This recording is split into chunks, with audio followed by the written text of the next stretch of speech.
Well, it's been a few days since the D23 Parks Panel at the D23 Expo. A lot of buzz coming out of this panel, a lot of excitement, a lot of energy, and a lot of news, a lot of information about new projects or updated statuses on existing projects.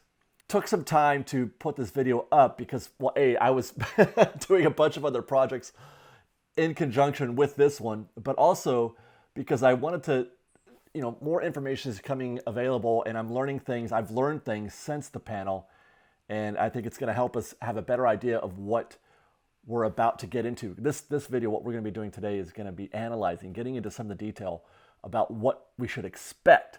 Not just the news, the announcement of, the new rides and, the Avatar or what's happening at Magic Kingdom right now, but to get into the more the nuts and bolts of it and what we should, what our levels of expectation should be. Where is it going to be? When are they going to build it? That kind of thing. We're going to riff, but we're just going to go in the order of things that were announced at the panel itself, starting with Patrick Warburton. They inspired choice having Patrick Warburton open this show, reprising his character from Soarin' over California, and then Soarin' around the world. He is, if anybody should get legend status for one single instance in Disney history, Disneyland history, that might be it. But anyway, Patrick Warburton's Open was fantastic. It was updated to reflect modern, themes about the D23, as opposed to just preparing folks for a flight on Soarin'. The hat guy came back, which was great. I can't believe they did that. Anyway, great opening, inspired choice. And then from there, we just kind of, looking at my schedule here, from there they get into, Josh Tomorrow comes out, and he says something that I feel like it was a very aware statement with regards to what we as Disneyland guests, what as Disney Parks guests are expecting from this D23 panel, considering what we've been seeing in previous parks announcements, not just the last D23, but in the stuff that happened since then. Very blue sky, heavy on, what if? We don't know. We have no idea what we're doing. He said, everything that we're going to share with you tonight is an active development. Yeah!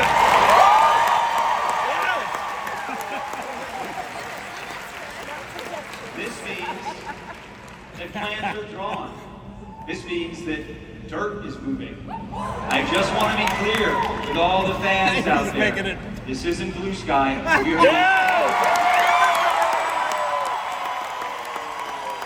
And that there's no blue sky. None of this was going to be what if. This is all absolutely going to happen. Unless they change their mind, for example, maybe with respect to Magic Kingdom and the Rivers of America. We'll get into that. That's breaking news. Everything is active development, no blue sky. This is all stuff that is happening or will happen. He got into Avatar next, or first, in terms of parks, expansions, attractions. They've been spoon-feeding us Avatar news over the course of the past, has it been more than a year now? A year and a half? Since that first sort of subtle thing that Bob Iger said during a earnings call. They've been spoon-feeding us information, and this iteration, they spoon-fed us a park. So we now have he confirmed that the Avatar expansion, the Avatar experience, will be at California Adventure. That's kind of what we were all assuming. I didn't think there was any reasonable shot that they would put this at Disneyland, so it's not really groundbreaking news, DCA. But one thing that he didn't say was the words Disneyland Forward, which we may or may not get. We'll get into that in a minute. But here's the first piece of concept art that they showed. And it's sort of a zoomed in image from what we saw previously. Actually, let's look at that. Here's the very first piece of concept. This is what they showed us a few months ago, and it got a lot of attention. And I'll actually refer you to we did a whole video on this piece of concept art a while back. I would recommend you watching that, the same channel as this, FreshBaked Presents. I'll put a link in the description also. We did a whole video analyzing, breaking down this concept art, and there's a lot to learn from this. But what we can assume from here is that the section on the right third, that's going to be the big e-ticket. That's going to be sort of a Shanghai Pirates level of attraction, dark ride, a boat ride that's going to start indoors. and then make its way outdoors into the open ocean. And then over here on the left half, probably another, attraction. To what scale, I don't know, but maybe not an e-ticket, maybe a C or D ticket perhaps. And then a lot of spaces for guests to walk around. So that's the concept art that they showed us a while back. This new concept art is a zoom in on the upper half of that. This is the show building basically of the e-ticket of the Pirates. We're assuming Pirates, Shanghai Pirates. That's a zoomed in view of that same concept art. And then they also showed us that. Now I don't know if this is part of the dark ride interior portion. I'm seeing sunlight and I'm seeing other things happening in the background here that could suggest that this is outdoors, but this also could very much be a screen.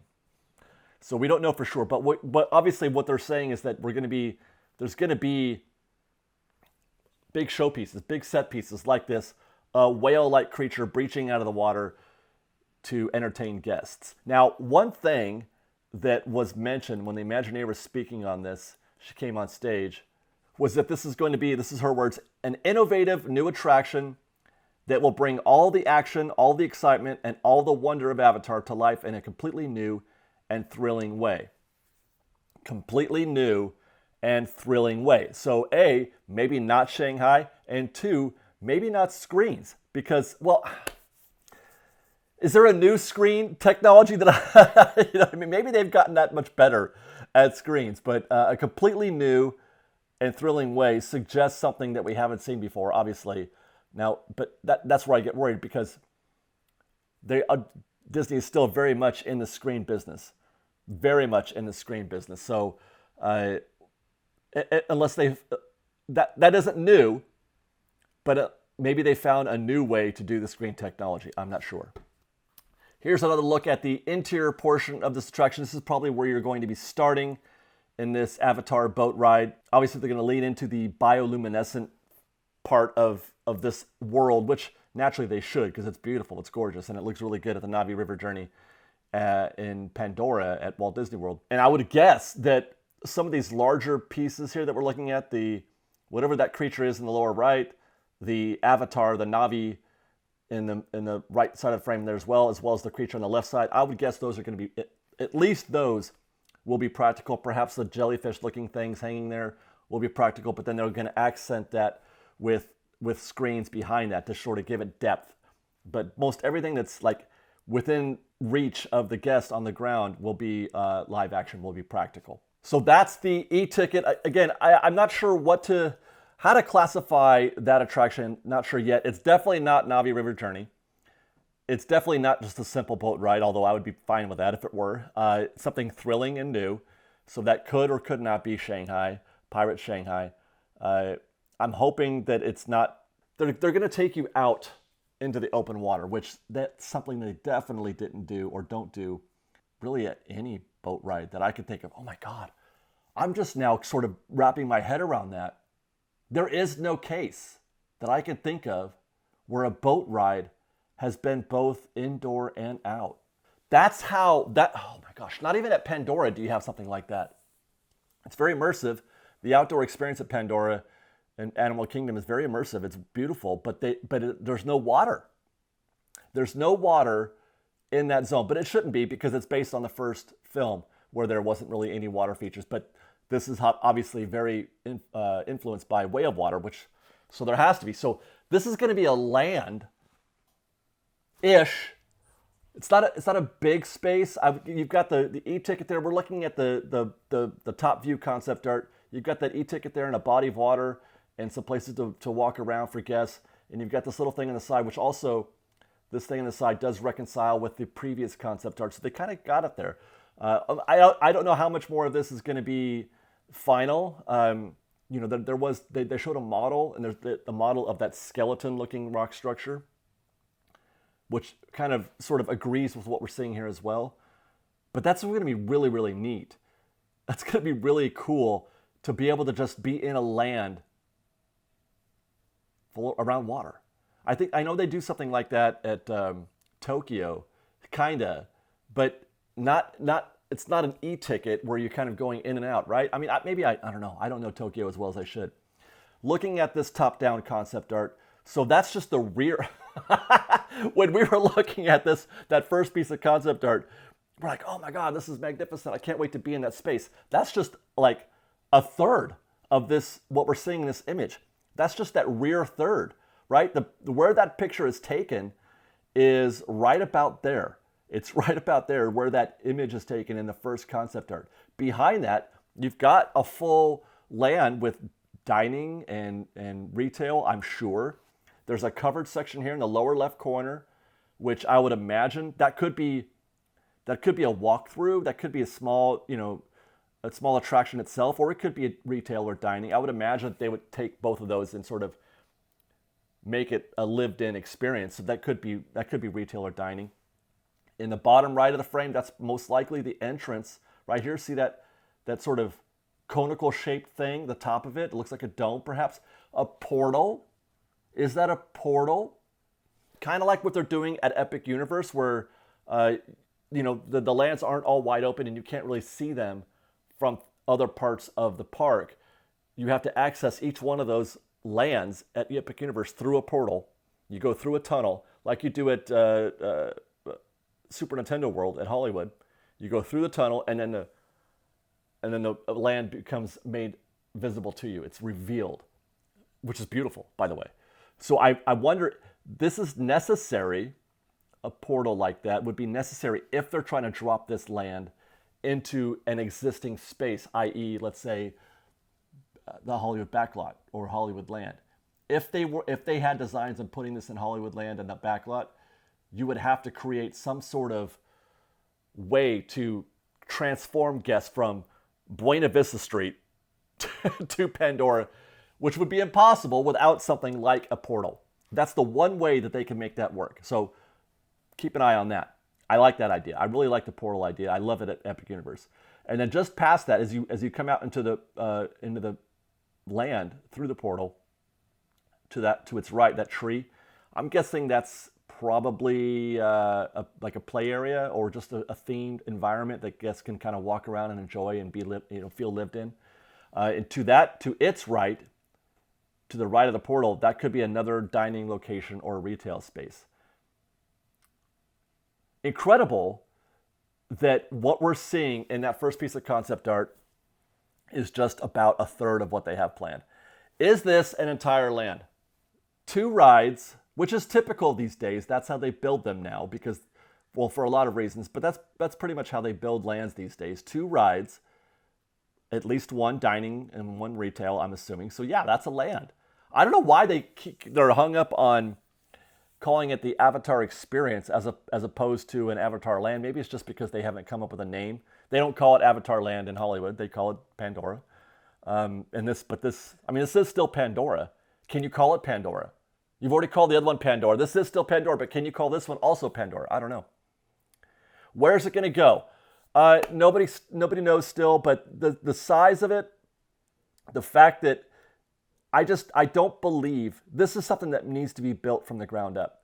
This is something that you can't just reskin an existing space. I talk about this in our upcoming State of DCA report on our main channel. Redwood Creek Challenge was brought up. All of Grizzly Peak, for that matter, was brought up as a viable place to put this because it already checks off a lot of boxes for an Avatar-themed land, and it has 2 attractions that could work: a dark ride for Little Mermaid, a dark ride for like a Navi River Journey, and a Soarin' building for Flight of Passage. That no longer applies because they're not building Flight of Passage. They're not. They're building a water ride. So that takes Grizzly River Run, maybe, perhaps. I don't know. But I feel like you can't reskin. You can't build. Avatar needs to be built from the ground up. There's just too much character in the environment. The environment is a character. There's too much detail. Just go to Pandora. There's too much details, too much character, too much theming involved in those lands, in a land like this, for it to be a reskin. You can't just drop a bunch of bioluminescent effects in Redwood Creek Challenge and call it Pandora.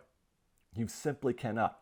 Where where they're saying Redwood Creek is already sort of a jungle environment. It would be easy to transport. No, if they were to try to drop this into Redwood Creek, they would have to decimate Redwood Creek in order to build that, because you simply cannot. In the same way, I don't think it's right to re-theme Soarin' into a Flight of Passage, but as we just mentioned, that's not going to be a thing anyway.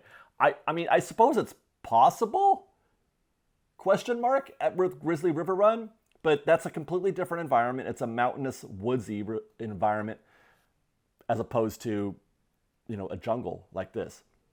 No, I don't think it's going there. I don't think it's going to the back lot simply because it's too darn big, or the back lot is too darn small. Even if they were to extend that out into the travel hub, into the transportation hub, not enough space. And then there's the aforementioned issues of just how does it fit? Maybe the portal thing, I don't know, but it's just too big. This is too big. So I do think that this is our first land destined for the Disneyland Forward space, the Simba parking lot. I think this is going in the Simba parking lot. I don't know anything. That's what I believe. It makes sense they would build the portal, because you'd have to go through a tunnel to go under or over Disneyland Drive to get in there. So that makes sense that they would do that. And you just need to be able to, you would have to build this from scratch. No timetable was given. They didn't say when or whatever, where other than DCA, which suggests also that they don't know when, because there are other factors involved before they can start putting shovels in the ground on this place. They did say active development, which is good, but that means that could just be they're building the ride. They could be building the ride vehicles and some of the features they're going to prefab all that stuff, then bring it in when they're done. So that's Avatar. And I just literally spent a video's length discussion on that. Oh boy, this is going to take a while. All right, the next thing that was discussed is a Coco ride. Now, they didn't give us any detail about the Coco ride other than this one piece of concept art. No detail whatsoever. Well, I should say, besides that it's going to DCA. And I think, what do we got here? It's, work is underway and will be breaking ground in 2026. That's a very interesting statement, because if it's already breaking ground in 2026, that would suggest that if they were going to replace an attraction, because Coco was rumored, had been rumored for a long time, years ago, to replace Little Mermaid, to replace Ariel's Undersea Adventure in DCA. But if that was the case, if they're going to break ground on 26, then that demo, they would need to be closing that attraction pretty soon, actually. Because I would imagine that just to start, if they're going to break ground, which, by the way, is a word in and of itself, we could just sort of stop that conversation about whether or not this is going to replace something. You don't break ground on a reskin, right? So if they're going to break ground in 26, this means this is a new build, a new building they're going to build from scratch for this dark ride. My first thought was that this is going to be Disneyland Forward because it's new, right? They're not going to replace anything. But remember that concept art that we first got for Pixar Pier years and years ago? And there, the Incredicoaster and the Pixar Pal Around and all that stuff. And in that concept, one of those pieces of concept art, they showed the Pixar Promenade. Pixar Promenade is where you go to meet joy and sadness, anger. Sometimes you can meet Mike and Sully there. It's just this little pop. They used to have the band. Remember that? Oh my God, you remember that? It's just a little space where you can meet characters.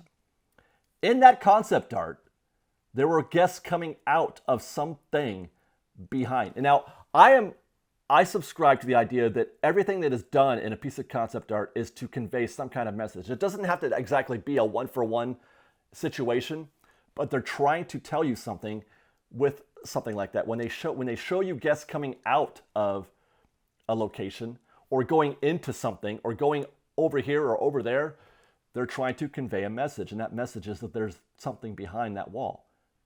There's something behind that wall that guests are going to be able to do. I think that's what's happening. I think they are going to build the Coco dark ride finally in what was a budget cut in the initial Pixar pier. That's great, by the way, that they have finally come around, because they never say that, oh, we could, we're going to cut it now, but maybe we'll put it in there later. Maybe we'll come back to it. They never do that. They never, ever do. I think that's what they're doing here. We're going to be spending a lot of time in the Pixar Pal around. Get on that Ferris wheel, and you can see that there's actually space. Look at a Google map. There's space back there. There's 3 buildings that are backstage buildings. It's a good amount of space. Now, it's not a huge building. I'd have to look at and do like an acreage comparison to, let's say, what Little Mermaid is. So it may not be as big as Little Mermaid, but big enough for a dark ride. They had planned that initially, and they still could. So that's where Coco is going. I think groundbreaking in 2026. They didn't say what season, just 2026. So, it could be later in the year. Okay, next we're going to go to Paris, where they mentioned that the Frozen Land, which feels like it's been building forever. I feel like they announced this a long time ago. The Frozen Land in Paris will open in 2026. I swear I thought they were going to open that thing next week. So there's that. We have Frozen Land in 2026. Again, I don't follow the international parks as closely, obviously, as I do Disneyland. I thought they were going to build Galaxy's Edge next to Frozen Land. That's what the initial concept art suggested 100 years ago. If you look at the model today, or the model that was at D23, that was gone. There's no Galaxy's Edge. Galaxy's Edge is done. What they announced is that today, at D23, is that they're now going to build a Lion King land, which is a great idea in my opinion. It's completely underrepresented. Lion King is in parks anywhere. Where's their Lion King anything? I hope it works. I hope that it's an enjoyable environment to have a land. I really do, because I think it's a great idea. Lion King is a hugely popular IP for the Disney company. And it's a genius decision. Imagine that's how far off, Star Wars has gotten, that it was a slam dunk. You could just put Star Wars Land anywhere and people were going to go. But no, not so much, apparently. Not so much. Disney's got a long way ahead of them to kind of right the ship on Star Wars, but that's another conversation for another video. Lion King, no effort is needed for people to love Lion King at this point. So we're going to get a flume ride. Obviously, that concept art suggests a flume ride. I would imagine just like, Tiana's Bayou Adventure and Splash Mountain, etc.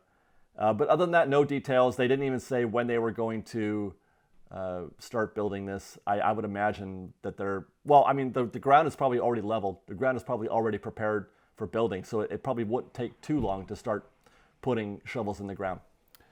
Now, the next thing we're going to talk about, we're back at Disneyland, and they confirmed something that has been rumored for a long time. Walt Disney is coming to the Opera House. They are building a Walt Disney animatronic.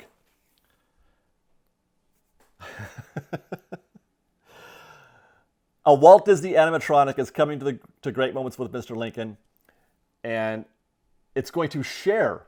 He's not going to replace Lincoln. He's going to share the stage with Lincoln. They're going to alternate those shows. It's going to be like a turntable, right?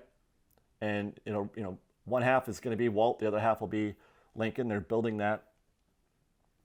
Now, I think I'm assuming though, when this show first debuts, whenever that's going to be, we're not far off, by the way, because they've already been working on this for a while.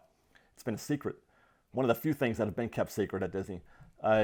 I think they are going to be 100% Walt for the first, at least probably 6 months or so. It'll be all Walt all day, because there's going to be a lot of demand, and they're going to want to meet that, I'm sure. And then after that, then they'll go to the rotation where it's one, Walt, and then Lincoln, then Walt, etc. It's going to be called Walt Disney: A Magical Life, and it's going to, like I said, it's going to be the first ever animatronic for Walt. Walt said he'd never wanted an animatronic of himself, but it's been, a while.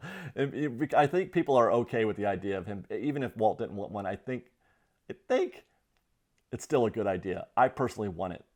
I want to see a Walt Disney animatronic because I love the man, and I feel like we need to be paying more respect and observe Walt more. Some will disagree with that, I think, but I believe that they have been forgetting Walt in recent times, either by accident or with intent. And that's just a travesty, in my opinion. I think that Walt Disney deserves every bit of respect and admiration that he has earned for building Disneyland and for building something that is so wonderful. Just the vision and the message, it's all positive. It's all positive. So I'm grateful that they're doing this. No word yet on if it's going to be Walt's voice, literally, or if they're going to do some kind of AI thing or an actor. No word yet on if the dialogue, the words spoken are going to be word for word Walt, or if they're going to write a script and have an AI or an actor read that script.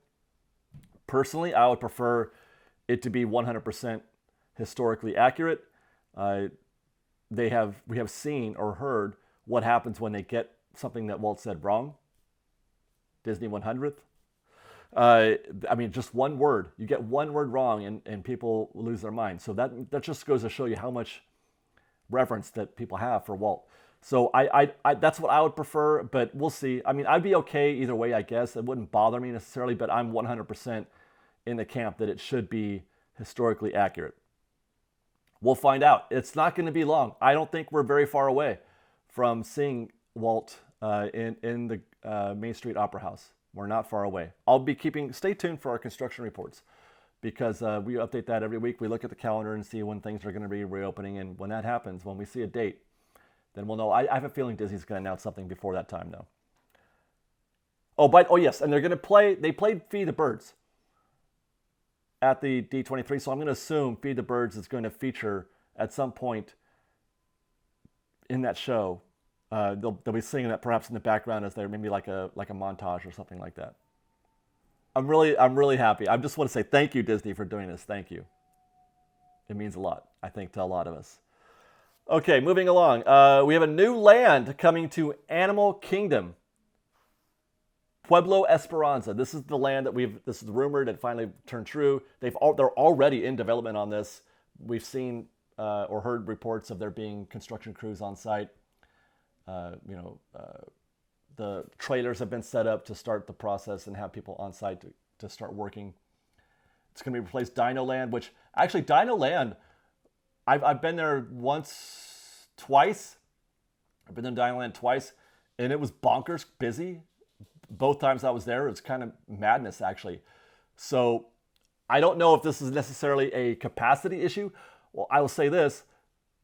I was really, really 100% enjoying my Animal Kingdom experience, especially the first time I went. I was just in love with every single land or area that you visited at Animal Kingdom. But when we crossed that threshold and got into Dinoland, it completely took me out of my day, almost borderline ruined it. Now, I know this is a kid's zone, but I have kids too, so it's not like I'm not, I get it. But it was completely different and separate of a feeling. The aesthetic, the energy was just completely different and separate from the rest of Animal Kingdom. And so I don't know if that's the reason why they're doing this. In either case, I'm pleased with what they're doing. They're going to replace the Dinoland or the dinosaur attraction with an Indiana Jones themed attraction. It's already the same ride system as the Indiana Jones adventure here at Disneyland, but it will be a completely different story. Same track, same ride system. They're not going to change that, I would expect. So that it's just going to be the story that's being told. I saw some Disney Dan on Twitter. He says he solved this. He thinks it's going to be Quetzalcoatl, which is a feathered serpent, a snake with wings. That's of legend, like from the Aztec legend or something like that. I'm down. That sounds great. That sounds fun. And hopefully they can, write a really good story for this and give us a really cool and themed environment inside the attraction, which is what it's all about. So look for that. We don't know. They didn't give us any dates. Oh, they said the entire land will be complete by 2027. That's just 3 years from now. So I have a little note here. Let me see. My note says, yeah, right. They've been building Frozen Land for 5 years at least, I think. Now, one thing that we can say in terms of maybe they could possibly do it is that it's already underway. They've been working on it already for a little while now. They've probably been building props and things like that for a while now. So they might have a head start in that sense. But I would be very surprised. And I believe that Bruce Vaughn was also very surprised when he heard Josh D'Amaro say that. 2027. We'll see. That's just part of it. The Indiana Jones. They're going to build a sort of an Encanto mini-land. Casita is obviously going to play a big role. We'll get to that in a second. But they're going to build a carousel that's going to feature. They've told this little backstory. It's kind of forced. The backstory is kind of forced. There's a craftsman who lives in this village or whatever who's a big Disney fan, apparently. What is it about people in fictional places that are fans of the Disney? So Disney exists in the Guardians of the Galaxy universe, and it exists in the Encanto universe. He's a big Disney fan, so he made a carousel that features all the little critters and animals from various Disney films. Okay, I'm sure it'll be beautiful. And then the Casita is going to be a dark ride. The house is going to be the facade, and there's going to be a huge. You can see in the model, there's a huge show building behind it. Going to be a classic dark ride, I think. Although it could be probably. It might be trackless. We'll see. The way they mention it is that the furniture is going to come to life, and by furniture, I'm sure they mean couches and chairs or something to that effect. And the furniture, because the house Casita, if you haven't seen Encanto, it's alive. It's magic. And it's going to take you on through various rooms in the house, which is, there's many. There's, I don't know, dozens of rooms in this house. And we're going to wind up in Antonio's room, which features in the film Encanto. That's, the big, when you become of age and you get your magic or whatever in Encanto, you get your room. Antonio's room is a rainforest, and he loves animals. And you'll be able to talk. Anyway, so it's going to be a big deal. You're going to go into Antonio's room, and it's going to be a big reveal of this rainforest, I'm sure. Complete by 2027. Again, well, if you say so, Disney, if you say so. We just know we're all too familiar, we're all too aware of how long it takes Disney to build stuff. Next, they mentioned briefly in this little song and dance number where they're trying to download a bunch of information in one song. In that information, or in that song, they mentioned that Tiana's Bayou Adventure at Disneyland was going to open on November 15th. Few things to talk about that. Our initial projection was September, but that was just based on the pace that they set at Magic Kingdom. We were 4 months behind Magic Kingdom. They started, I can't remember the dates now, but whenever we started, it was 4 months after Magic Kingdom did. So the assumption was we would open 4 months after Magic Kingdom opened. That would have been in September. So let's see, do the math real quick. That makes it June or May. No, did I have that right? September? Yeah, okay, May. So that didn't happen. And I think the reason why we're 2 months after that projected date is because things are not going well at Magic Kingdom. Things are not going well. It was closed for a few days. There's constant ride stoppages. There's issues with the animatronics and with the, the sensors that trigger the animatronics. And I think Disney wants to make sure that the ride is okay to go. That they don't have that same problem. So they're probably gonna just button things down for those 2 months to make sure it's ready. But it's possible that they don't even make November 15th. It's possible. I would rather they open and be ready than have constant breakdowns. I would rather that be the case, and I'm sure most would agree. Give us a fully functioning attraction. They're well along, by the way. They are very close to finishing in terms of just getting everything installed, and you could probably have a functional ride right now, I think. One other thing that should be noted in that art, like at the very bottom, it says Bayou Adventure. Oh, by the way, since then, we've been on the Mark Twain, and they have changed that speech now. This space will no longer be called Critter Country. It'll be called Bayou Country. I said Bayou Adventure. I meant to say Bayou Country. They're changing the name of Critter Country to Bayou Country. Now, that doesn't mean, it's good and bad. It's not Critter Country, which is a bummer. I would have preferred it. I really thought they were going to keep it that way because they were heavily leaning into the critter angle of this land. But it's not New Orleans. It's not New Orleans Square either. It's still going to be its own land. It's just not New Orleans. It's just not Critter Country. Now it's Bayou Country. Hungry Bear will still be a thing. Winnie the Pooh, the Many Adventures of Winnie the Pooh will still be a thing. They're not changing that ride. It's going to be there. You'll still be able to meet Tigger and Winnie the Pooh and all that, but you're also going to be able to meet probably, maybe if we're lucky, the Country Bears. That's part of the Hungry Bear update. So on the one hand, it sucks that they're losing the name Critter Country, but that's not the first time that it used to be called Bear Country. It went to Bear Country, then Critter Country, and now it's Bayou Country. So a bit of bummer news, but it's not as bad as it sounds. It's not as bad as it sounds. All right, next up is Monsters, Inc. Land. And before we even get into the discussion, they brought out Billy Crystal to intro this land. And it was an amazing and another inspired choice. Billy Crystal looks great. If you asked him to be Mike Wazowski today, well, actually, he is still doing it, isn't he? The Monsters, are they still making Monsters at Work? I think they are. He was great. He nailed it. Looks great. They're going to put it in Hollywood Studios at Walt Disney World. They're going to build the Laugh Factory.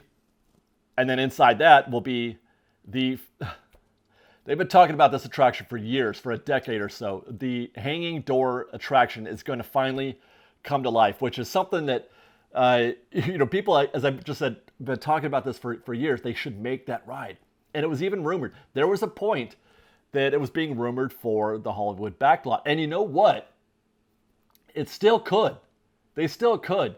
We'll see the response and how the things go at Hollywood Studios, but I'll bet you it's within the realm of possibility that they still turn the backlot into Monstropolis, which would be great.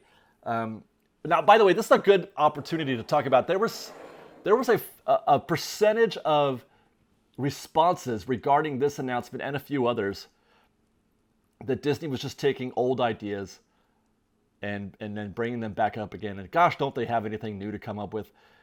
To which I say, hogwash. That is just hogwash. It's not just an old idea that they're bringing back. It was a good idea. It's a good idea that they're finally going to do. It's always been a good idea. It will forever be a good idea. The Hanging Door Ride and Monstropolis is a good idea. I think this land is going to be terrific. I feel like, what is wrong with that? If you had said, David, I have a great idea for an attraction. We're going to build a 200-foot mountain. And guests are going to climb that mountain and then rocket down it in a bobsled, twisting and turning. And there's going to be this giant creature that's going to come. He's going to try to get you, and it's going to be thrilling. It's going to be amazing. People are going to have the best time of their lives. Should we build that? If they asked you that question here in the 2024, the year of our Lord, people would say yes. They would say yes. The Matterhorn was a good idea decades ago, and it's a good idea today. Same is true for Monsters, Inc., and for whatever else that they decide they want to do today that they didn't do 5 or 10 years ago. And it will still be a good idea if they want to put it in the Hollywood backlot at DCA. There is always a right time to do a good idea. So to that, I say, hush. There was also, by the way, I heard some interesting comments about, well, I thought kids were toxic. And how are you going to put Monstropolis in with a bunch of people? Well, the answer to that is very simple. Kids are not toxic. They're not. They proved that in the film Monsters, Inc. They showed you that it's not toxic. It's not called the scare floor. In this concept art and in the announcement, they're calling it the laugh floor. It's the laugh floor that they're building, not the scare floor. Kids are not toxic. Humans are not toxic. We're all living together and having a great time. And so just, chill. I've met Sully. I hugged Sully. My kid has hugged Sully. So I'm not worried about that either. I think that we should already be over that. I digress. So they're going to build the Laugh Factory, and then inside that it's going to be the Hanging Door Ride. They actually showed a model. That's the front of the attraction. I think. Yeah, that's the front, and then behind that is the show building. And then they're going to build some, other scenic environments around there. That's just part of the land. There's also going to be a proper Monstropolis with, city streets and everything. There's some discussion about where this would go. But before we get into that, this is the ride mechanism. So on the left is, how in Monsters, Inc., the doors come up on a conveyor and they drop the door down, and then you open it and you go in and you scare the guy. But in that big scene in Monsters, Inc., they grab onto the door and they rise up with it. That's going to happen. They're going to pick you up in the door and then take you through the second half of that, the far right half of that. That's going to be the winding door coaster or the hanging door thing. My assumption is projections. This is all projection. You look at the concept art and that's just screaming projections. Obviously a practical coaster that you're going through. By the way, first ever suspended coaster. They've never done that before. First ever suspended coaster in a Disney park. And then it's going to be just a corridor of screens that's going to be happening around you. Hopefully there'll be some movement, some sort of energy about it, which I see a little bit of movement in the back there, because the hanging door should, be winding around. No doubt that this is screen based, which probably isn't going to be that bad. I don't think. They could have just built. People are thrilled with roller coasters out there in the open sky with no theming whatsoever. Silver Bullet is one of the most popular attractions at Knott's Berry Farm. So I'm not missing the fact that they're doing the best they can with the coaster, basically, is what I'm saying. I think that they should do more coasters, roller coasters like this, put them inside and give you some sort of environment, as opposed to just, painting it green and calling it the Riddler ride. Right? This is a vast improvement over that idea. It's difficult to theme a roller coaster without putting it in a box and then putting screens around it. So I give them props for trying, and I think it's going to work great. I'm looking forward to that. This is the one that they showed at the panel at D23, which shows Solly being hugged by a kid, no problem. Some sort of AI created ice cream thing that's happening in that lower left corner. I don't know what that's about. And there's the Laugh Factory, the Laugh Floor, whatever behind it, the big building.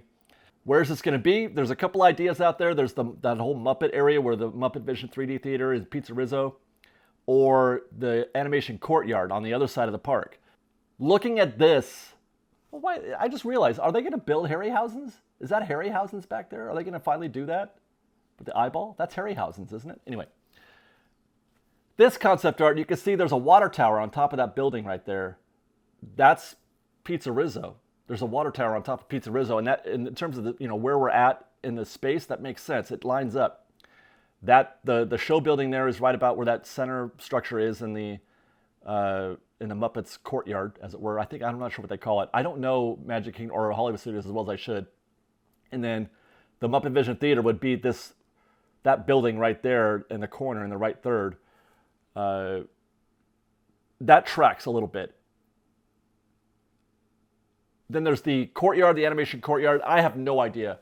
It looks like it would fit there, obviously, and they could do that, and it would be more acceptable to the general public.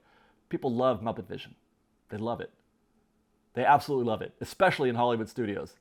We liked it here too, but for some reason they decided we didn't like it enough, and they gave us PhilharMagic Lite. Terrible decision, in my opinion, but I digress. Where they would put it in the courtyard animation, I'm not sure. There's some theories out there, and it could fit. And I think it would be less invasive to the guest experience if they did it there. There was talk of actually Rock and Roller Coaster, but I think they're going to keep Rock and Roller Coaster and put this there in the courtyard. I think that's the most logical, right thing to do. And don't touch the Muppet Vision Theater or Pizza Rizzo or any of that. I think that's the right thing to do. Whether or not they do the right thing is up for debate. I'll see you at the Rivers of America, and we can continue that conversation there in a little bit. But that's Monsters, Inc. Again, great idea, and I hope that somehow they are able to learn how this works quickly and give us an opportunity to build that here in Hollywood Studios, at the Hollywood Backlot. I would be okay with that. I would be okay. There's other options for the backlot, and I think that's one of the reasons, and again, we've talked about this before, one of the reasons why we haven't done anything that is because they haven't been able to decide what to do.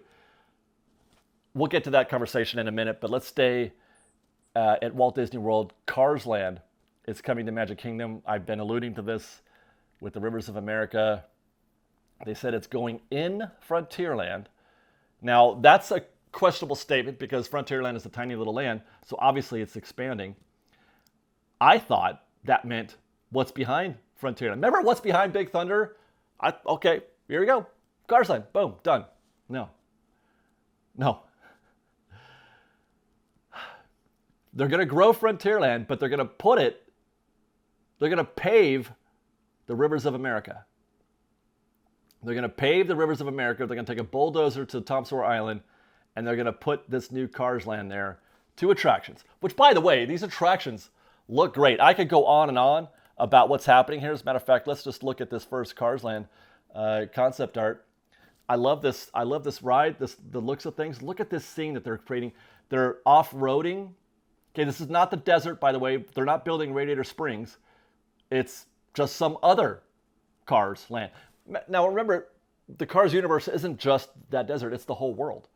The whole world is Cars Land. So you could take cars with eyes and put them anywhere in the world. So it doesn't have to be the desert. It doesn't have to be Radiator Springs. In this case, they're in some sort of woodsy, mountainous area with snow-capped mountains in the background. Now, just look at that for a second, if you will.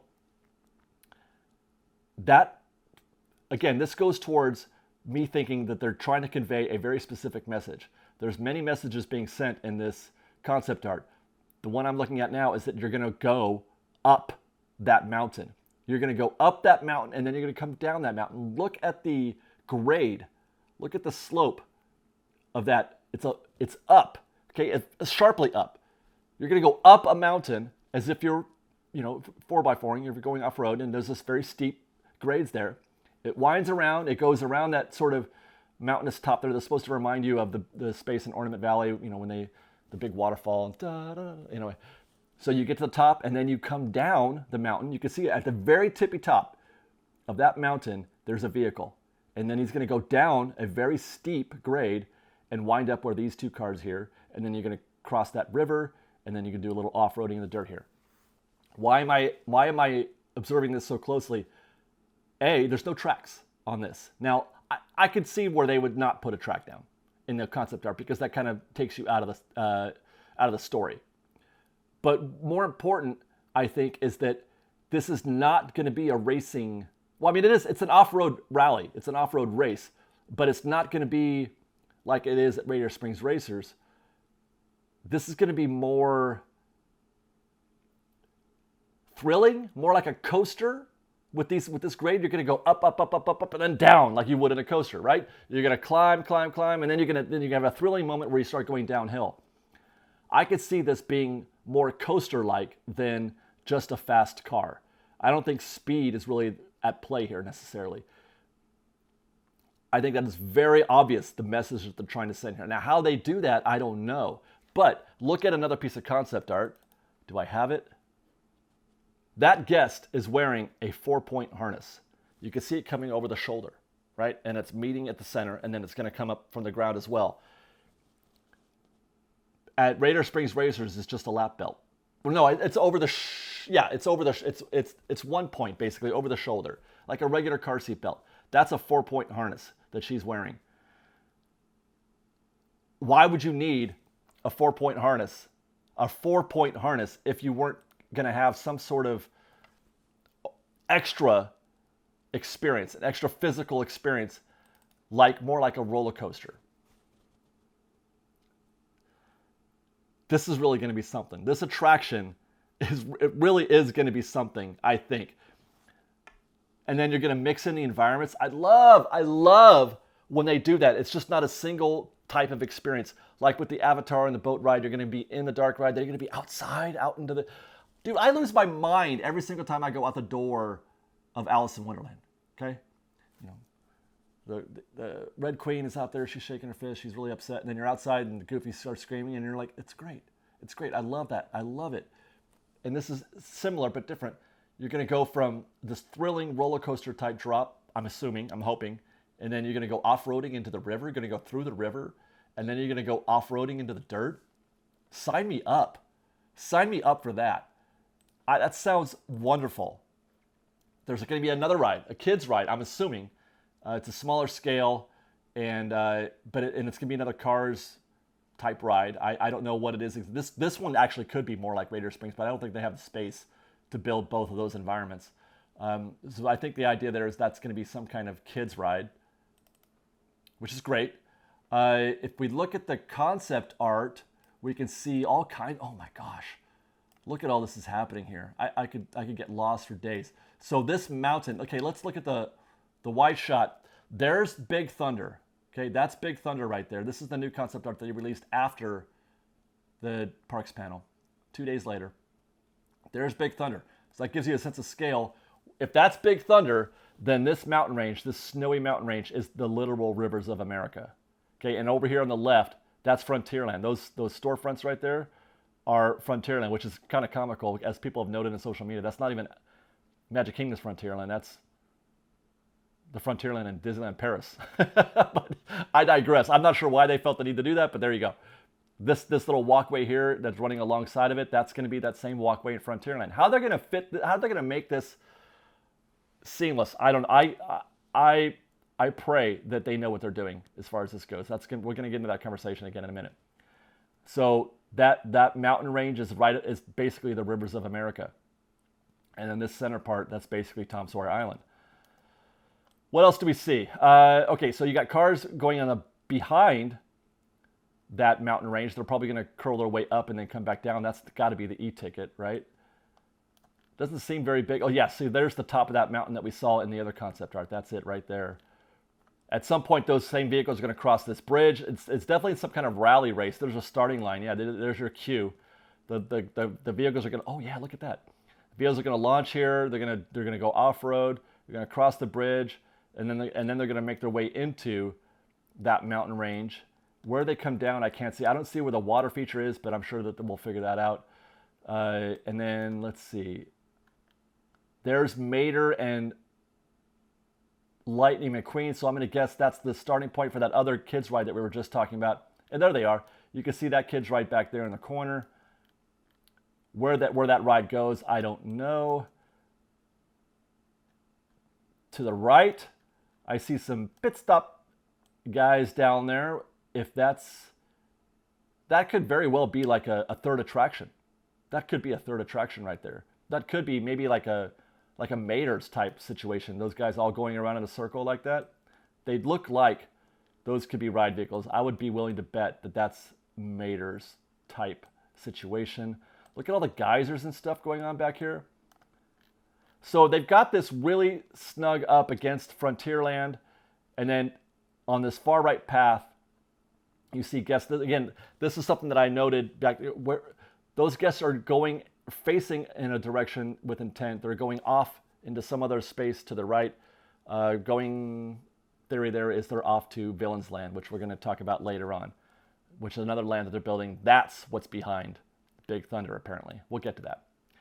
Now let's talk about, even though this isn't our home park, it's still something that's very close to me. It makes me emotional.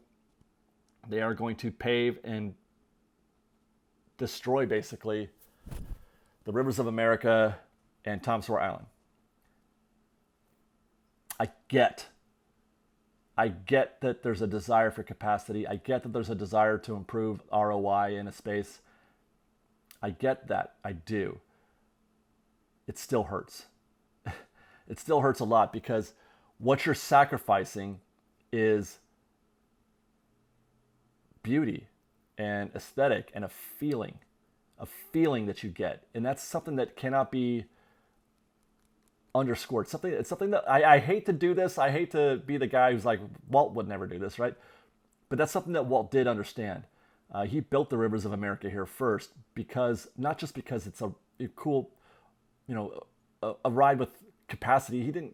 That wasn't even part of his consciousness then. It looks good. It's pleasing. It makes us feel a certain kind of way. It creates an energy inside of us, a thing to feel. It's a feeling that you have when you're at Disneyland. And when people say, why do you love Disneyland so much as opposed to Knott's Berry Farm or Universal or Six Flags? And it's because of the way the park makes you feel. It's indescribable, it's unquantifiable, but there's a way that Disneyland makes you feel. And part of that is just having all of that sensory things happening. The Dapper Dans, when you walk down Main Street, you may or may not stop and watch the dance, but it just feels good knowing that they're there. It feels good to hear them as you're walking down Main Street. It feels good to hear the sounds of the Main Street vehicles, even though they're tremendously low capacity, obviously, and they're probably negative ROI. The way you feel when you walk around the rivers of America and you hear the smokestacks and you hear the guy talking about the river, and just seeing the quiet solitude of the boat traffic, being on that ride takes you to a time and place. They're going to replace that with, something else. And I don't know if it can be measured, and I don't know if it's something that people will realize that they've lost until it's gone. You're not going to feel that way anymore. When you think back on your visits to Disneyland, what are the things that you remember? Is it the way you felt at that one particular drop on that one particular roller coaster? I don't think so. I don't know. Maybe I go to Disneyland too much.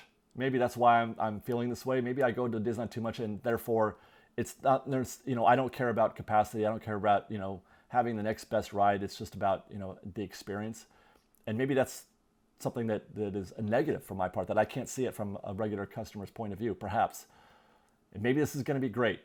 Maybe it is, and maybe also Magic Kingdom is just a different kind of place. It's just a different kind of place than Disneyland is. Because I'm seeing this obviously through a Disneyland visitor's eyes. I swear to all that is good and holy, if they try to pave the rivers of America and tear down the Tom Sawyer Island, I mentioned this in a video recently, that could be a breaking point for me. I might give up Disney at that point.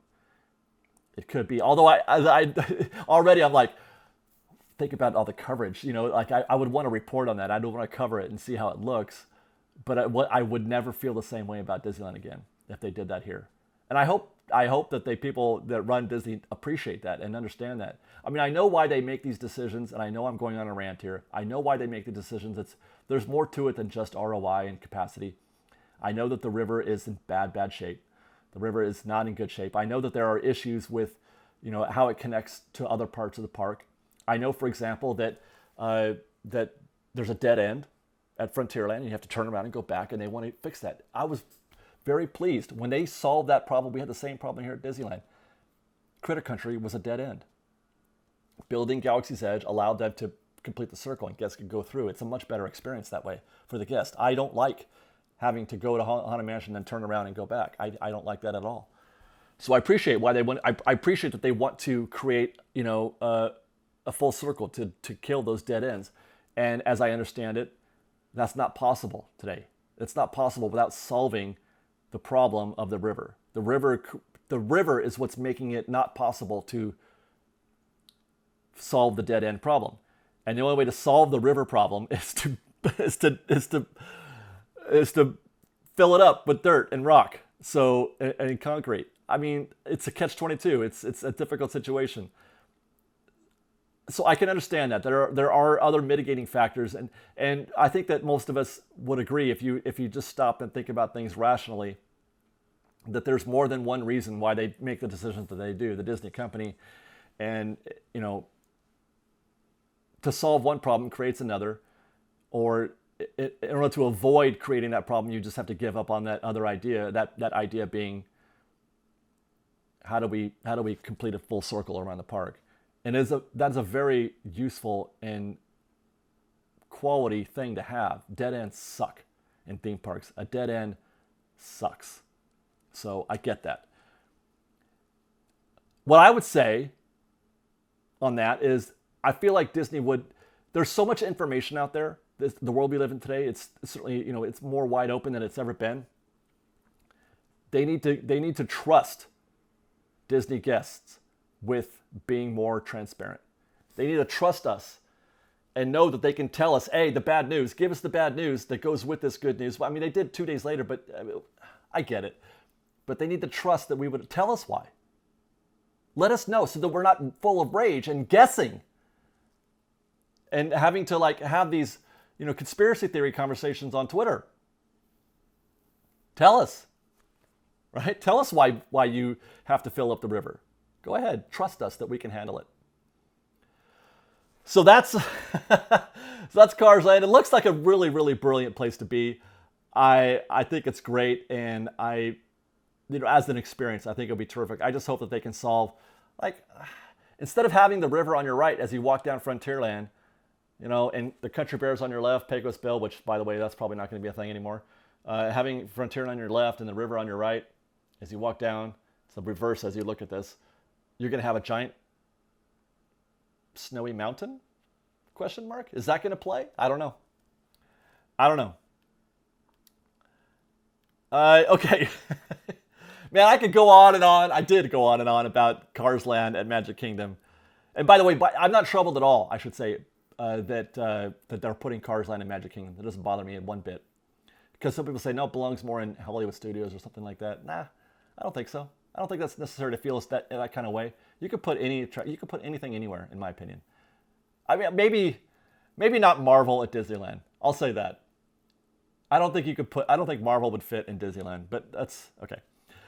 Back at DCA or Disneyland, I should say. Speaking of maybe themes that don't fit, Smuggler's Run, Star Wars.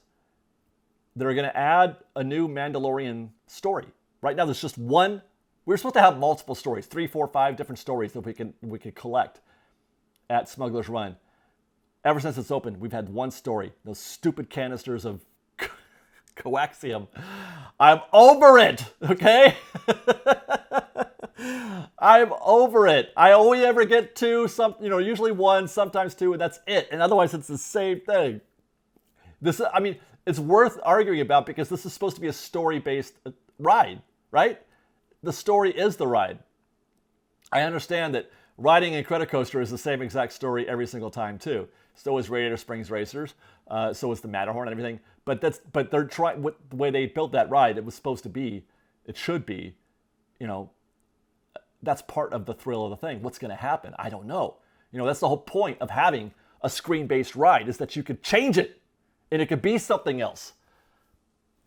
So we're getting Mandalorian. Now, does that mean that, I don't know, are they going to change where we're at in terms of, what canon, I don't even know how to say that word. Are they going to stick to the fact that we're in the Kylo Ren era? Because those two eras don't really intersect. I guess they do a little bit, but not really. I think they should just give up. Maybe they have given up. Okay. Speaking of Marvel, that's next. They spoke about Marvel's next, and we all knew that they were building an e-ticket. The e-ticket situation was something that they were supposed to build that from the beginning. That's another one of those things where like, okay, we're going to cut the budget on Avengers Campus. We're only going to do this much. And then maybe down the line, we'll build that other ride. Well, finally, we're here years later. Actually, it's not that long. When you speak of it in the big scheme of things, what are we, 3 years later? 3 years later, and we finally have a date-ish on when they're going to start building this Avengers e-ticket, and that's going to be beginning in 2025. At least I think that's... He said 2025, early next year, so that's what I'm assuming. We'll be paying attention to that. Obviously, we've already been up to the Pixar Pal around once after this event to see what's happening. Again, to set up a baseline, to figure out where they're building things, where they're not building things. But all of this is going to be happening backstage, behind Mission Breakout. We have new concept art. We have ride vehicles. They revealed what the ride vehicle is going to look like, and folks are obviously talking about what this resembles. The Peter Pan ride vehicle at Peter Pan Adventure I always get these confused, in Hong Kong?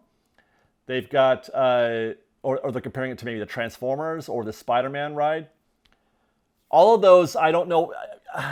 We can say that they resemble those vehicles. I mean, it actually looks kind of identical to the Peter Pan Adventure vehicle, but the ride system for Peter Pan Adventure does not rise to the level that you would expect for an Avengers Campus, a Marvel-themed e-ticket. So I'm not sure if we can expect the same kind of ride system. But I'm almost positive this is going to be heavily reliant on screens. It's going to be a motion simulator type situation, which, I mean, it is what it is. I just hope that if they are doing this, that they do the thing that they were supposed to do at Smuggler's Run, but didn't. I hope that they do give us different stories to tell, different environments to go to. They mentioned Asgard, Wakanda, and New York City. I think New York City is going to probably wind up being in all of, if they do multiple stories, in all of them, because that's where they're going to finally face King Thanos, by the way. He mentioned King Thanos specifically. And if you're wondering who King Thanos is as opposed to just Thanos, that is a story arc that was conceived of in the comics. It's derived from that where he actually won. King Thanos won Avengers, the battle of the Avengers, Endgame, and all that stuff. Instead of Iron Man snapping him out, he won and he rules the world and he's killing everybody. Or no, half. He's killing half the population. So that's what we're getting that story, that multiverse type story in this new attraction. In the video, they show the ride vehicle coming through a portal that Tony Stark has developed, where you can travel through time in different universes, the multiverse, obviously. So there's that. But if you look at that video, or actually, let me back that up. Avengers E-Ticket, not a big surprise. What was a surprise was a fourth Avengers Campus attraction. Mission Breakout is an attraction at Avengers Campus. A second new one. It's called, where is it? Stark Flight Lab. And it looks like, per the video, it's going to be very near to the Avengers E-Ticket. Matter of fact, it could be in the same space. I thought there was a possibility that they could be putting this in the Doctor Strange area, kind of cross the street a little bit and use the Doctor Strange area. I now don't think so, because that would require them, well, I guess they could just create, I don't know. I don't think it's possible. That's not why we lost Doctor Strange. We still don't know why for sure. It looks like this fourth attraction will be built in the same space. It's not a big attraction. It'll be built in the same space that has been set aside for the Avengers E-Ticket, backstage, behind that wall that's there at Avengers Campus now. On the other side of that wall is where they're building both of these attractions, I believe. It's not a big attraction. It's kind of a small footprint. It's a modern box. People talk about box rides. The carnival type rides that you can just kind of put anywhere, spinners and the silly symphony swings, and that's a box ride. Those are very standard rides that you can build in a small space. That's the modern version of that. It's not a kid's ride. You can see that there's quite a lot of G-forces being pulled here. It's an aggressive looking attraction. It's for adults, but it's small. It doesn't require a lot of space. I like this idea. I like this decision, not necessarily for the type of ride that it is, but to give people more things. One of the complaints about Avengers Campus is that there's just not enough to do. It's just, they think it's just one attraction. The Spider-Man attraction, that was not very good by all accounts, most accounts. Some people feel a little bit better about it, but generally people are like, it's kind of meh. It's all right. It's certainly not the kind of attraction that is the anchor of a land. But the idea that a land needs to have 4 attractions today is just nuts. That's just not how they build lands today. They don't build lands like they did Fantasyland and Tomorrowland, where there's just a half a dozen attractions. But I think that they were trying to answer that. They had a little space, and they said, hey, let's give them another attraction. So good for them. More capacity, obviously. They get more people into attractions, more people into Avengers Campus. Avengers Campus is a highly profitable space. And it will now be more than just about meeting characters. And I think that could be why, actually, now that I think about it, that could be one of the reasons why they're cutting some of that entertainment to help pay for these attractions, taking the budget for those. And they're gonna come away from the idea that the Avengers Campus is about meeting characters and more about rides. That could be a choice that they've made. Whether or not it's a good one, it's hard to say. But I do think that the average customer is more interested in rides than they are meeting, Captain Marvel. I don't know if there's a lot of draw to meet Iron Man. He always pulls a big crowd. And I guess the Avengers Assemble does okay. The Dora Milaje, that does okay. But really, people want things to do. And I think that's a lesson they may have learned from Galaxy's Edge, and hopefully they solve that question also at some point. When people go to a theme park, when they go to Disneyland, they're looking for things to do, which is unfortunate because you miss, the experience. But DCA is less about the experience than Disneyland is. But it goes back to that conversation about why do we like Disneyland versus Six Flags? Lots to do at Six Flags. There are so many things to do. They've got every kind of attraction you could think of in terms of roller coasters and thrills and all that stuff. Lots to do at Six Flags, but nobody goes. And I think that people undervalue vocally. They express themselves in, when they're at the park differently than what they actually feel. You don't know that you love a thing, and you don't know that you love Disneyland because the Mark Twain exists and because the Dapper Dans exist. We'll see. We'll see when it comes to Avengers Campus, the things to do versus the things to feel and experience. Because Avengers Campus for me was more about an experience than it was the attractions. We'll see. Okay, so let me see. I think that's it for the Avengers Campus. Again, I mentioned they're going to start building this early next year. We'll be paying very close attention, obviously, and we'll be able to see this from the Pixar Pal around. Next up, they close with Villains Land. That's what's behind Big Thunder. Not a lot to talk about there. All we got is this one silly little bit of art or animation, but it's going to be a Villains Land featuring the regular villains. I'm not crazy about this one, actually. I don't know how to feel about this. I mean, it could be cool as a place to be, and it might look really cool, but I wonder how. I don't know. I hope it works. I love the idea of this at Epic Universe, for whatever that's worth. Frankenstein, Dracula, Werewolf, all that. I love that idea, but I hope that people appreciate it and enjoy it. But so you're getting Villains Land. That is what's behind Big Thunder, and that's actually, they've already been land clearing for that now, I think.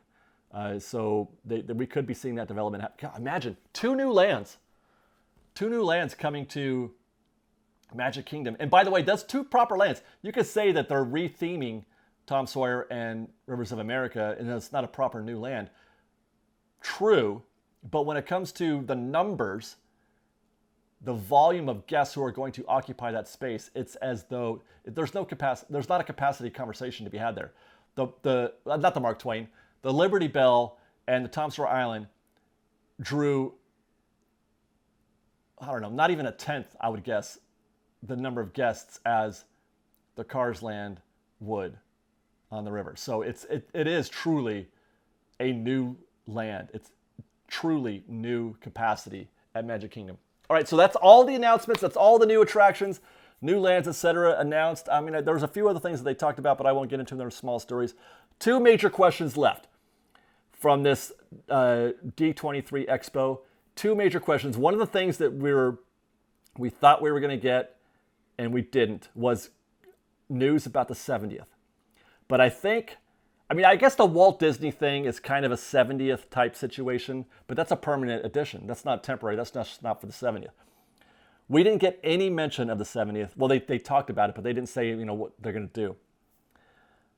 I think we're going to get a separate announcement for that. I think we're going to get a separate announcement for the 70th. It's going to be its own little thing. At the next opportunity that they get to talk about something, that's when they'll do that.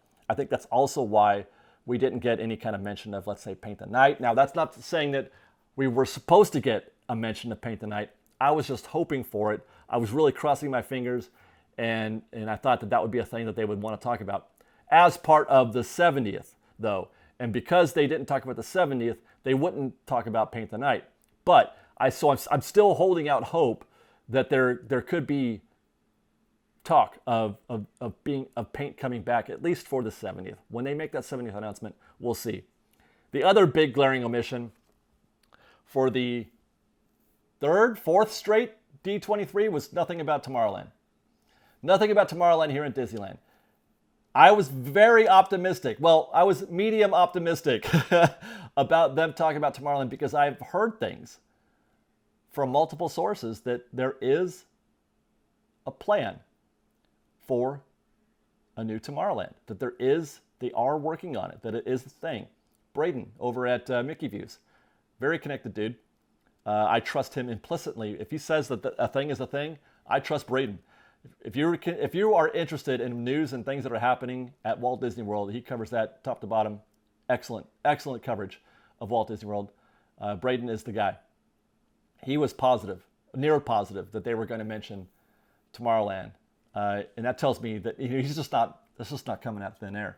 He's just not optimistic. I mean, you know what I mean? So it's for some reason they decided not to. Now, what that reason could be, it's hard to say. I do still think I think there's still decisions to be made about what the scope is of what they're going to do to Tomorrowland.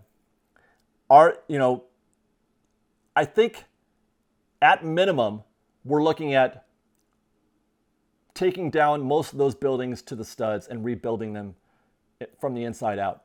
Not necessarily demoing Buzz Lightyear, Star Tours, Innovations, but taking them down to its shell and then building something new inside that shell. That's the minimum that they're talking about. A couple of things that I know are going to stick around if this happens. Space Mountain, obviously, will stick around. Space Mountain is untouchable as an attraction goes. I don't care if you make it better. You cannot take Space Mountain. Not even for something better. Not even for whatever they're building overseas right now. I don't want that. Just like I wouldn't want them to replace our Pirates of the Caribbean with the Shanghai Pirates. Even though it's, objectively a better show than ours is, I don't care. You can't do it. Okay? You just can't do it. Disneyland, and you couldn't anyway, physically. Let's just have that conversation when it comes to things like, building Shanghai or building the Rivers of America or updating Fantasyland with the new Beauty and the Beast ride or something like that. So much of what is being done today in other parks simply can't be done at Disneyland because of the way it was built. In 1955, building codes were tremendously different than they are today. Take the Matterhorn. That's the reason why the Matterhorn is being, kept together by Scotch tape and hopeful thinking. You could say, why don't they just rebuild the Matterhorn? You can't. If you built the Matterhorn again today, it would be twice the size it is because there are certain requirements in building codes that would require a wider foundation, for example, to give it more structural integrity, etc. So much of things that are grandfathered in. You can't just take out Toads and put in a different dark ride. Because a modern dark ride would be probably 5 times the size of Toads. You would lose Toads, Snow White, Pinocchio, and Peter Pan all for one new dark ride, is what I'm saying. If you're just talking about square footage. There are things you can't do. You couldn't build Shanghai. I'm sorry, you couldn't build the new Space Mountain. You couldn't build Shanghai Pirates, is what I'm trying to say, in the space occupied by Pirates. Even though it sounds, it's a stage, backstage or whatever. Even though there's a whole big building back there, it's still not enough. It just doesn't work. And you couldn't build, what was I thinking? Oh yeah, you couldn't build the new Space Mountain in the space that they have today for our Space Mountain. It would cost you that and so much more. Tron, you couldn't build Tron without decimating half the land. So that's why it is that way.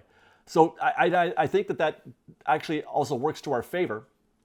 It helps to protect us from losing things that we find sacred and find, close to us emotionally. It protects us, for example, with the Rivers of America and the Tom Sawyer Island. I don't know if you could do the things that they're talking about doing in our space. I do know, though, that our river is also in bad shape. Our river it should have gotten one when they built Galaxy's Edge. I don't know why they didn't, but it needs a makeover. They're probably going to have to take that river down at some point and redo the flooring down there because it's a mess. But I still don't think that they could do the thing. You couldn't build Cars Land in that space. I don't think you could. Maybe, I don't know. I hope they don't. I'm telling you, man, I would lose my mind.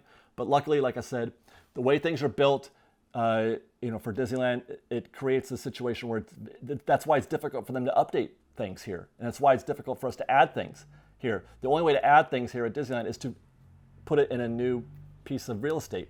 But there isn't a lot available. They're maximizing their space right now. That's why the Disneyland Forward is the thing now. That's why Disneyland Forward exists, so they can do something new, because they can't do it in the park, nor would I want them to.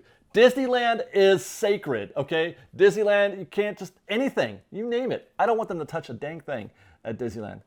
Anything, at least anything that Walt built. If Walt built it, that's it. That's it. You can never touch it again. You can upkeep it, make it nice, keep it going, put the Scotch tape and the wishful thinking and all that stuff. But anything that Walt built, you can't touch. So, Tomorrowland, what's happening? There's that idea. There's the idea of just basically demolishing the entire land, except for, once again, I didn't finish that thought. Space Mountain is safe. The lagoon. The Nemo Lagoon is safe. Whether or not the actual attraction stays is another question, but the lagoon itself, they want that lagoon to be there. It's very important. Autopia, though, is not safe. Now, there was that news that they're going to do electric vehicles, and everybody's thinking, okay, that means that Autopia is safe for a long time. The space is safe. Whatever they do with Autopia, with the new vehicles, the electric vehicles or whatever, they could still redevelop that space, but the attraction as a kid's ride in vehicles would still be the case. I don't know what they would do with the subs. I mean, it's a very expensive ride to maintain, very low capacity, doesn't really meet with Disney's goals and how they build parks these days. It's all about capacity. But the fact that they, I like the idea from what I'm hearing is that Disney very much loves the lagoon, which helps me believe that they would never do the kind of thing they're doing at Magic Kingdom right now to the rivers of America. So there is a plan to bring things back. There is a plan for Tomorrowland. It's just a question of scope. It's how much are they going to do. But whatever it is, it's going to be a lot. It's not going to be a reskin. It's not going to be a reskin. It's going to be more than just a reskin, which is good. And I think that plan right now in terms of theme is the retro modern, the mid-century modern theme. They're going to extend what they're doing in downtown Disney and what they started to do at the entrance. And then maybe that's why they never took down, maybe that's why they never took down the sign, the concept art at the entrance. And I'm like, why even have that sign there? Because remember, it was all dirty and everything. I'm like, why? Just take it down. You're never going to build that thing. Well, maybe they are.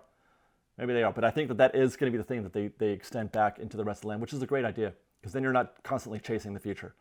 And you can stick with that. And I think people would really appreciate that. I think that people would connect with a retro modern, a mid-century modern theme to Tomorrowland. I think it's a brilliant idea. So hopefully we hear about that. Maybe at the next big con. I don't think we'll have to wait until the next D23. We're going to hear something in 2025, I believe, maybe even sooner. I don't know when the next, like IAPA or something like that. They do, the meetings of or what's the other Disney thing that they do? The other con that happens every year. I can't remember the name of it, but maybe at one of those or something, or maybe after Epic Universe announces their opening date, then Disney will announce their Tomorrowland ideas. I think that's everything. I think we covered it all. Man, this is going to be the longest video ever, but I hope you guys watched it all and I hope you guys learned something. There's a lot ask me questions in the comments if you want about what we think might happen. And don't forget to follow us on our main channel, FreshBaked, for construction updates on all. I'm going to be employed for decades now watching all this. It's going to take that long. It's going to take a long time for them to build all these things. That's right. One other thing I forgot to mention, why you didn't hear anything about Disneyland Forward, you did. You did hear about Disneyland Forward, and that's because you didn't know it, but it's because it's Avatar, I think. I don't think when they announce a new attraction, Disneyland Forward isn't a place. Disneyland Forward is not a land. Disneyland Forward it's just an idea. It's a name for an idea to push the future of Disneyland. But the lands whatever they build is going to exist in either Disneyland or DCA. Simba is DCA. The downtown Disney parking lot is Disneyland. So when you hear about new attractions being built outside of the park, they're talking about Disneyland Forward. We didn't hear anything about what they're doing at Toy Story. We're a ways from that. We're a ways from a lot of things that are going to be happening as a result of Disneyland Forward. But Avatar is, I think, our first story on that. But follow us over on our main channel, FreshBaked. And then follow us on Instagram at _FreshBaked, on Twitter at FreshBakedDisney, that's Fresh with no E, and on TikTok at FreshBakedDisney. If you like our show and want to show you support, please do consider joining our Patreon campaign at patreon.com/FreshBaked. Otherwise, thanks for watching, everybody. We love you. Be safe out there. Be kind to one another. FreshBaked.